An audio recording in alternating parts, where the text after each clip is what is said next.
Bismillahirrahmanirrahim. Assalamualaikum warahmatullahi wabarakatuh. Halo semuanya, apa kabar? Semoga sehat selalu ya. Pada kesempatan kali ini, yang mengajar ekonomi di kelas 12 adalah saya, Ibu Suci Permata Dewi. Tentunya kalian sudah tahu ya, karena pada kelas 10 kita sudah bertemu dan sekarang kita akan belajar bareng lagi. Mudah-mudahan kalian bisa mengikuti dan bisa bekerja sama dengan baik ya. Oke, untuk materi yang pertama yaitu mengenai akuntansi sebagai sistem informasi akuntansi. Di sini kalian dituntut mengetahui apa itu akuntansi, kemudian sejarahnya akuntansi seperti apa, siapa pemakai akuntansi, bidang-bidang akuntansi itu seperti apa. Nanti kita belajar bareng-bareng ya. Oke, kita lanjutkan. Pokok bahasan untuk pertemuan pada kesempatan kali ini, di mana kita akan ngebahas yang pertama pengertian akuntansi itu apa, kemudian pemakai informasi akuntansi, dan bagaimana karakteristik pemakai informasi akuntansi. Pengertian akuntansi.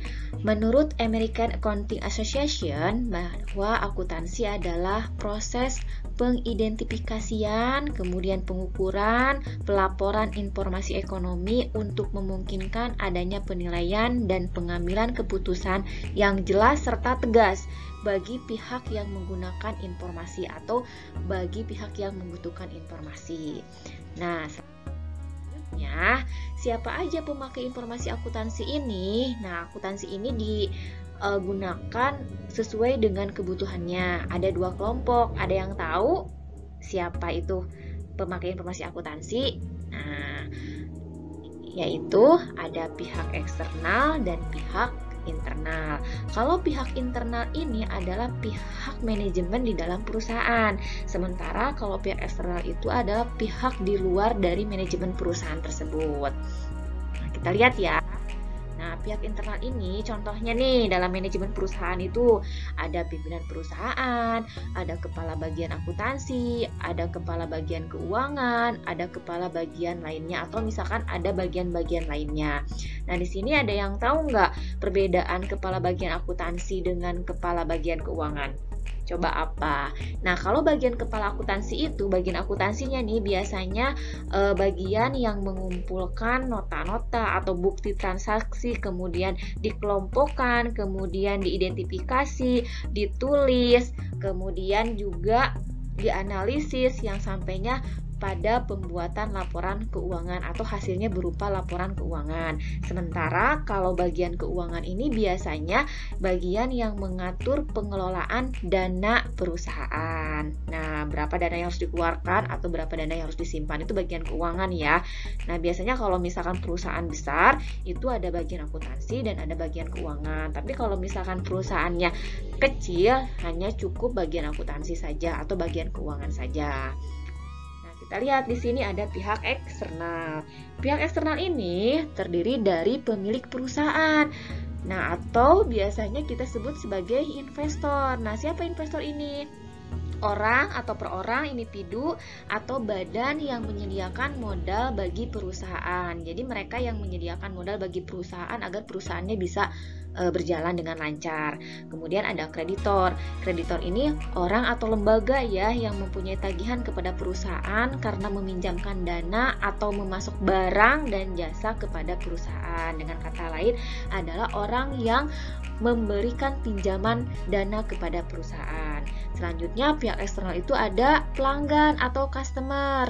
Siapa customer? Orang-orang atau badan usaha yang menjadi mitra perusahaan. Dan satu lagi yaitu badan-badan pemerintah, di mana badan pemerintah ini merupakan instansi yang mengelola keuangan negara.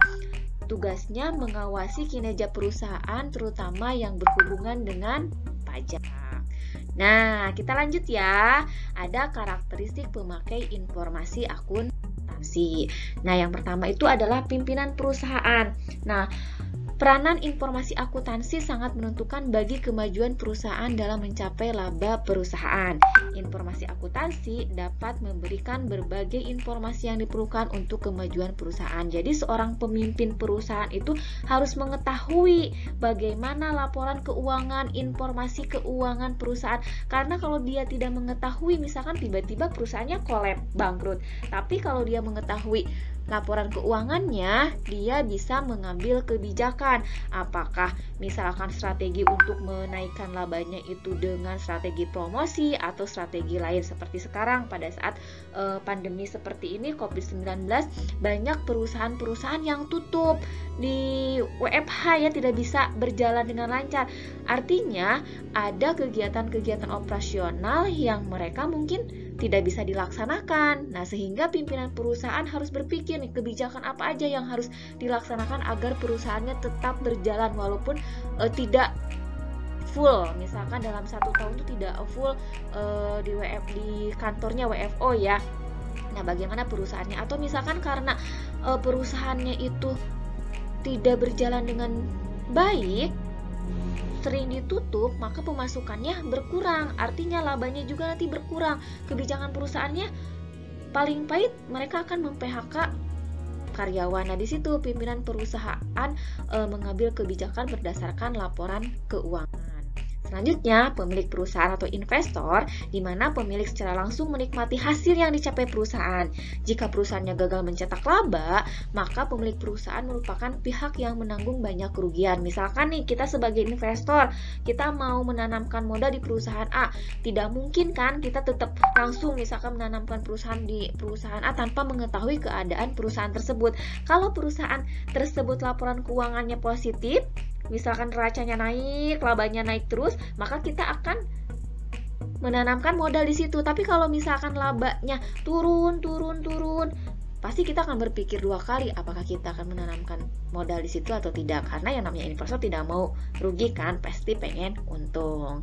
Nah, untuk menghindari kerugian atau resiko yang tinggi, maka sebelum investasi dia harus melihat laporan keuangan sebuah perusahaan tersebut.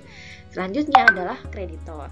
Kreditor, jika perusahaan gagal mencapai tujuan, misalnya dalam hal mencetak laba atau terganggu likuiditasnya, maka kreditor mungkin tidak dapat pelunasan tagihan tepat waktu atau tagihannya sama sekali tidak terbayar.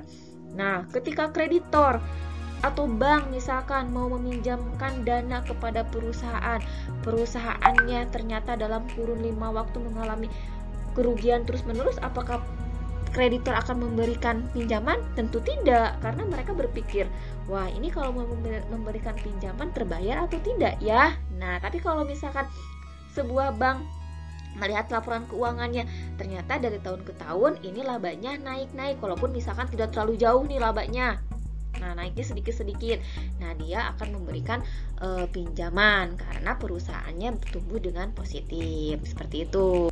Selanjutnya, nah ada pemerintah.